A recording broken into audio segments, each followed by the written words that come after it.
Salve, salve galera! Tudo bem? Gente, e hoje nós vamos começar a discutir sobre a Era Vargas, esse período tão importante para a história do Brasil. E olha, digamos, a gente pode sim separar a história do Brasil, sobretudo República, sobretudo do século XX, em antes e depois da Era Vargas.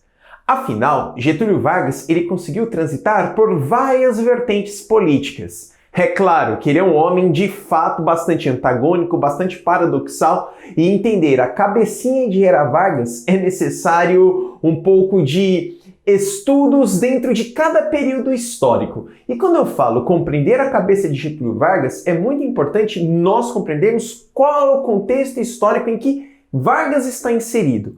Nós vamos perceber que ao mesmo tempo que ele era o pai dos pobres, ele também tinha suas aspirações fascistas e, por muito, combatia aqueles que faziam oposição ao seu governo, ao seu sistema político. Mas antes de nós começarmos a discutir efetivamente Era Vargas, nós temos que analisar todo o contexto histórico que levou este gaúcho ao poder brasileiro. E é muito importante analisar o contexto histórico porque ele vai romper com uma estrutura política que era edificada desde a proclamação da República, que era uma política meramente oligarca, uma política onde apenas dois personagens, ou melhor, dois estados protagonizavam toda a política. Então isso é muito importante compreender.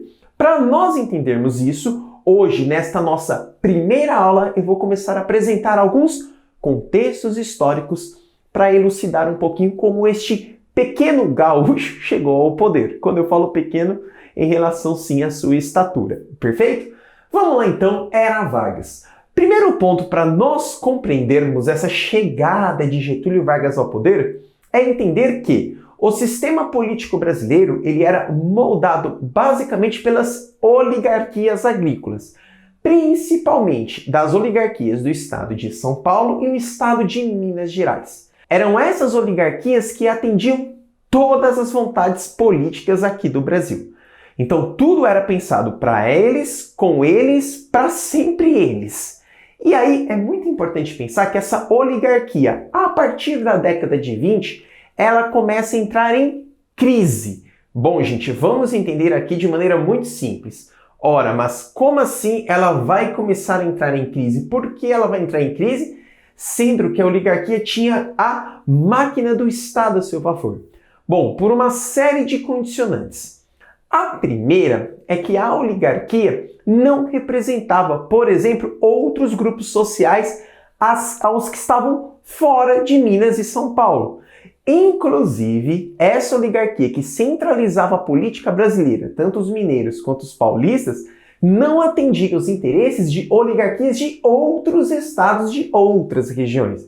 Então vejam que o primeiro ponto não é que a oligarquia em si era o problema, mas o grande problema era a centralização nessas duas figuras políticas. Outro elemento também que basicamente vai desestabilizar essa oligarquia vai ser o movimento de jovens tenentes, o tenentismo, que, sobre a alegação, já no início da década de 20, dentro de um grande expoência em 1922, eles vão alegar que esta lógica do mandonismo, essa lógica da exclusão política, essa lógica da concentração do poder em poucas figuras, acaba não sendo justo. Só que por que os tenentes eles vão desestabilizar o governo? Porque para além, por exemplo, de movimentos operários que já desde 17 e 18 vinha lutando por mais benefícios sociais, os tenentes eles tinham uma coisa muito importante que amedrontava sim as oligarquias. A arma, eles eram militares. Pode parecer algo muito simbólico, mas eles tinham esse poder. Querendo ou não, eram jovens com aspirações de mais justiça em relação ao que estava posto. Então veja só, a gente começa a compreender o início ou o correr da década de 20 sobre esses dois elementos. Tanto a exclusão política de grupos sociais que queriam participar também da política, inclusive oligarquias de outras regiões, bem como movimentos tenentistas. A este movimento tenentista que vai acontecer em três momentos diferentes, mas sempre com o mesmo ideal de promover uma maior participação política de outros, no caso, eles, os militares, vai acontecer uma grande desestabilização. Percebam, quando a gente aponta 30 e Getúlio Vargas assumindo o rolê, eu quero que vocês analisem que foram mais de 10 anos de processo de declínio das oligarquias.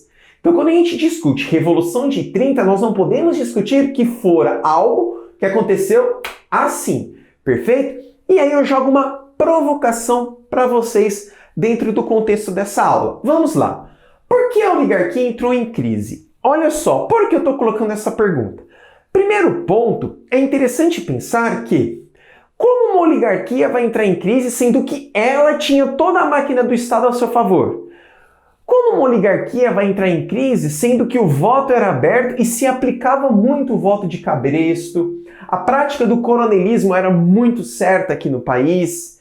Já se sabia quem ia votar, em quem não ia votar. Como quem tem a máquina pública consegue entrar num declínio? As coisas não conversam, fica muito difícil. O primeiro ponto é entender que você não tinha uma aspiração ideológica, uma luta de identidade pelo Brasil. Não. As oligarquias, basicamente, eles promoviam uma ambição pessoal. Pronto. Era uma ambição pessoal. Então, as lideranças partidárias, elas estavam muito mais em relação ao poder local do que necessariamente a uma unidade em que viesse a desenvolver o país. As oligarquias, elas estavam no poder para atender às suas necessidades, o seu campo, a sua venda, a sua exportação. E isso é algo muito difícil, porque quando você não tem uma unidade ideológica, fica bem complicado de você conversar. E durante muito tempo, ou pelo menos os primeiros anos da República Velha, você não tinha disputas por um alto comando político. É claro que ocorreram vários conflitos desde a proclamação da República no Brasil, mas esses conflitos eram para resolver problemas locais, não de alcance ao poder executivo. Então, as oligarquias, dentro desse contexto, pouco se preocupavam. Tanto que, quando as aspirações na década de 20, os conflitos sociais que começam a acontecer na década de 20, na verdade já as greves operárias próximo ali de 1917, 1918 começam a estourar em São Paulo, a própria oligarquia já começa a olhar e falar: opa, nós temos uma população que vem sim se politizando, e isso é algo perigoso. Uma coisa é certa, as oligarquias, independentemente do lado que estava, eles concordavam em alguma coisa. Eram políticos, sim, que protagonizavam o liberalismo, bem como o federalismo. Só que, como você não tinha estas convergências, como você não tinha essa estrutura de oposição, todos então concordavam uma coisa certa: o Brasil tem esta vocação agrícola. Veja, era muito fácil você falar em vocação agrícola uma vez que todo o país se moldava pela agricultura desde 1500 e aqui não era diferente. Basta analisar que a produção do café, bem como a produção do leite, política do café com leite, era as bases econômicas do país. Embora um acusasse o outro, as oligarquias acusassem o outro, falando: olha, ele só foi eleito por fraude eleitoral, aquele que acusava também só tinha sido eleito por fraude eleitoral. Então era assim, o sujo falando do mal lavado. Então as disputas eram disputas internas para ver quem naquele momento protagonizaria, por exemplo, a presidência ou um cargo, ou um alto cargo na política. Mas aquele que, por acaso, naquele momento não viesse a protagonizar, tudo bem, depois de um tempo vai ser eu, depois de um tempo vai ser ele, depois de um tempo vai ser eu. Ou seja, era acordo entre amigos e estava tudo bem. Então, olha, você não assina agora, mas ano que vem você assina. E isso deu um conforto, mas volto a falar, quando movimentos, principalmente operários e camponeses, começam a eclodir no mundo, esses ideais também chegam ao Brasil. Então, por exemplo, movimentos camponeses que eclodiram na Revolução Mexicana no início do século XX chegou aqui no Brasil, os movimentos bolcheviques que estouraram na Revolução Russa chegou aqui no Brasil. Então esses ideais que mostravam tanto camponeses quanto operários lutando pela ascensão política também começa a despertar essas tensões sociais aqui no Brasil. Por isso que nós vamos ter essa oligarquia em crise. Até que nós vamos chegar na década de 20. É claro que a década de 20 ela vai mostrar uma agitação muito efetiva no contexto territorial brasileiro. E por quê? Primeiro, a gente está falando no mundo pós-Primeira Guerra Mundial. Ao mesmo tempo que nós estamos falando no mundo pós-Primeira Guerra Mundial, a circulação de produtos, sobretudo estadunidenses, começam a circular. As relações mundiais elas começam a mudar. O mundo cada vez mais se urbaniza. As pessoas cada vez mais começam a ter contato com outros espaços. O mundo vive um período muito diferente. A este período começa também a acontecer a agitação de novos setores. Veja que setores, principalmente o tenentismo e os operários, eles começam a contestar a estrutura que era posta até então. E vai começar a atiçar ou trazer para as discussões políticas, principalmente a classe média brasileira. Porque como o Brasil tinha esta vocação agrícola, a maior parte dos produtos industrializados ou outros produtos eram importados. Então, os produtos importados ficavam a depender das balanças, ficavam a depender dos valores que os gringos estabeleciam a nós. E aqui tem um grande BO. Porque se a maior parte dos produtos eram importados, logo você fica na dependência de um país externo. E se você fica na dependência, lógico, de um país externo, lógico, né? País externo, ó, o que eu falei? Você fica na dependência de um outro país. Veja só, e se você fica na dependência de um outro país que acabou de sair de uma guerra, no caso a Primeira Guerra Mundial, as coisas começam a ficar complicadas. Não que isso vai parar aqui, porque GV, quando assumir, também vai tomar o mesmo sacode na Segunda Guerra. Vejam, as tensões sociais estavam acontecendo. E é claro que as oligarquias começaram então a um conversar com o outro. Por quê? Tanto a burguesia incipiente quanto a própria classe média, eles mantinham um discurso de que, veja só, o Brasil quer pertencer às nações civilizadas e modernas. Isso era um discurso que partia principalmente das lógicas urbanas, tanto da classe média quanto da burguesia industrial, pois eles enxergavam que o Brasil, enquanto viesse a protagonizar apenas essa lógica de produção agrícola, de exportação do café, nós não conseguiríamos ser uma nação civilizada e moderna, uma vez que se compreendia que a ideia de civilização e de modernidade estava relacionado ao desenvolvimento industrial. E isso vai começar a provocar a oligarquia, que já havia, desde a década de 20, tendo uma desestabilização e principalmente muitas dissidências dentro do seu sistema. Aí você deve estar pensando, como assim dissidências dentro do seu sistema?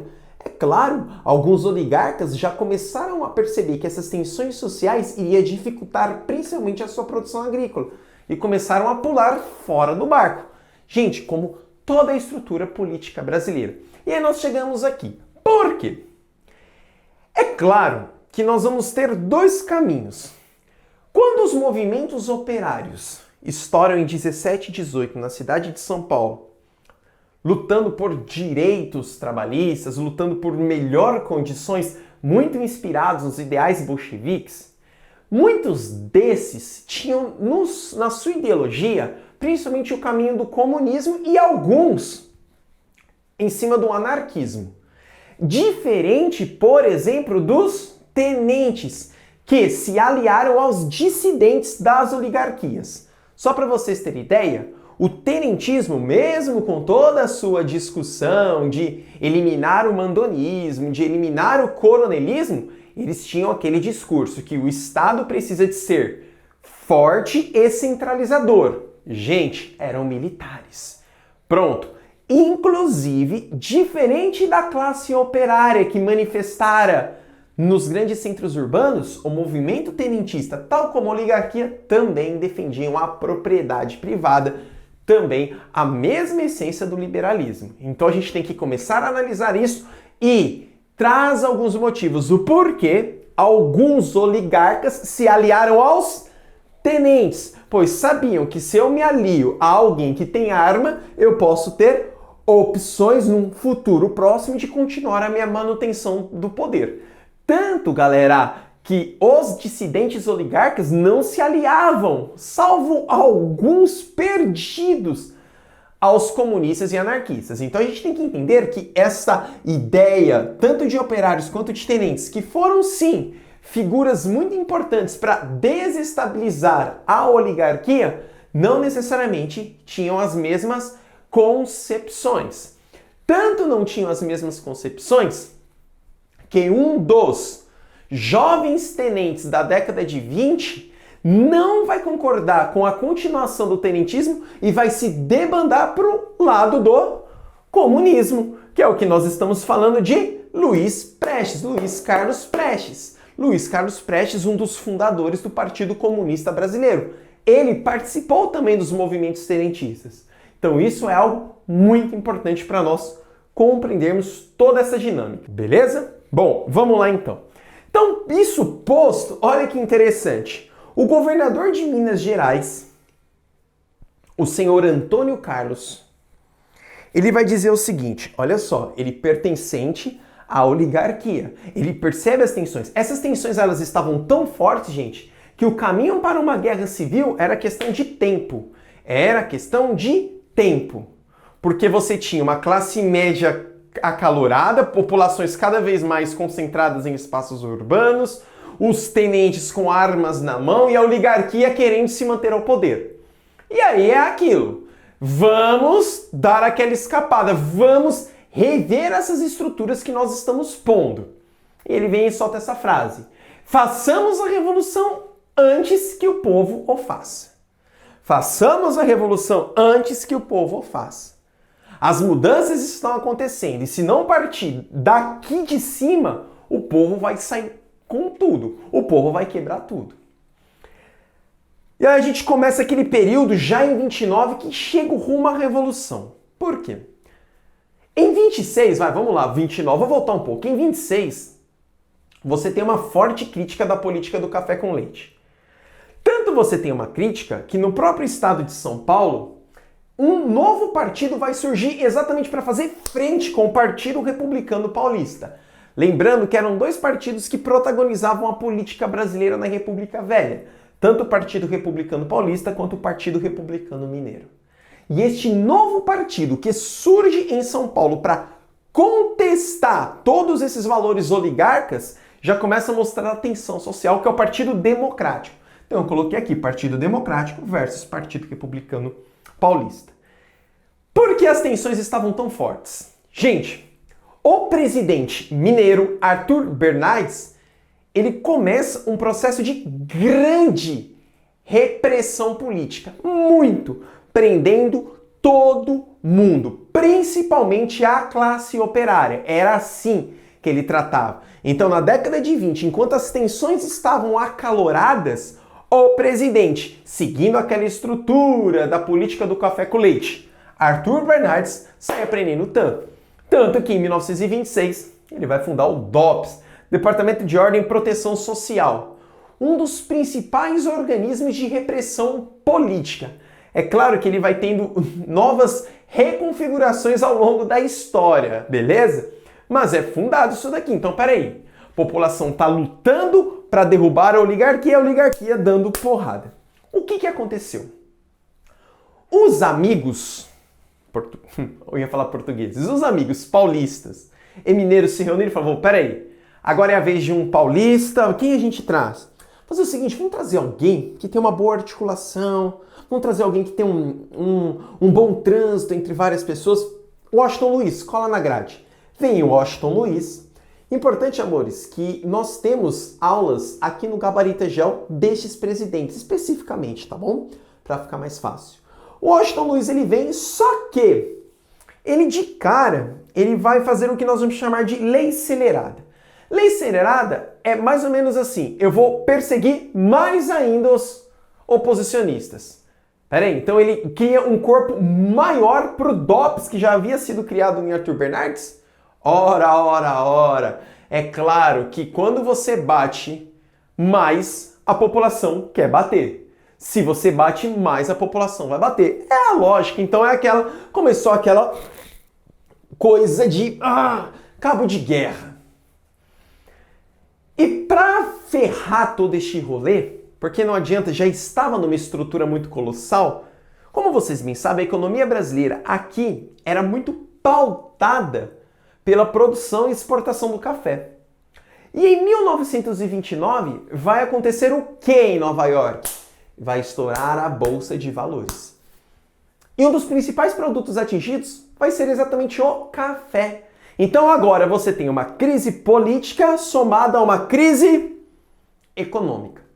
O Washington Luiz, ele até conseguiu trazer um pouco dos gaúchos para si. Afinal, quem foi o ministro da Fazenda de Washington Luiz exatamente para mostrar essa relação com outras regiões? O ministro da Fazenda de Washington Luiz foi exatamente Getúlio Vargas. E isso era uma estratégia de Washington Luiz. Mas isso também não veio mostrar que Getúlio Vargas ficaria quieto em sua estrutura. Porque Getúlio Vargas ele acabou sendo o principal representante por esse movimento de derrubada da oligarquia paulista e mineira. Ele acabou sendo esse principal representante de derrubada da política do café com leite. Mas para que isso viesse a acontecer, é bem importante deixar claro que o Washington Luiz ele vai errar ao indicar o outro paulista, Júlio Prestes, para as eleições. E onde ele vai errar? Porque, pela lógica, ele não tinha que indicar alguém paulista. Ele era paulista. Qual que é o combinado? Qual que é o segredo? É você indicar um outro mineiro. Aí os mineiros... Opa! Peraí. Amores, a continuação na nossa próxima aula. Aliás, na aula 2 eu vou começar daqui, ó, já de indicação de Júlio Prestes. É só para deixar aquele gostinho. Muito obrigado, galera. Valeu demais. E como eu sempre falo, juntos somos mais fortes. Um grande abraço e até a nossa aula 2. Valeu!